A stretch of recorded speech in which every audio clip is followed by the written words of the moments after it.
أعوذ بالله من الشيطان الرجيم. بسم الله الرحمن الرحيم.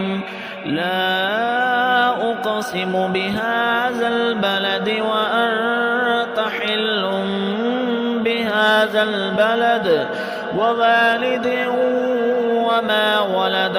لقد خلقنا الإنسان في كبد أيحسب أن لن يقدر عليه أحد يقول أهلكت مالا لبدا أيحسب أن لم يره أحد ألم نجعل له عينين ولسانا وشفتين وهديناه النجدين فلاقتحم العقبة وما أدراك ما العقبة فك رقبة أو إطعام في يوم ذي مسغبة يتيما ذا مقربة أو مسكينا ذا متربة ثم كان من الذين آمنوا وتواصوا بالصبر وتواصوا بالمرحمة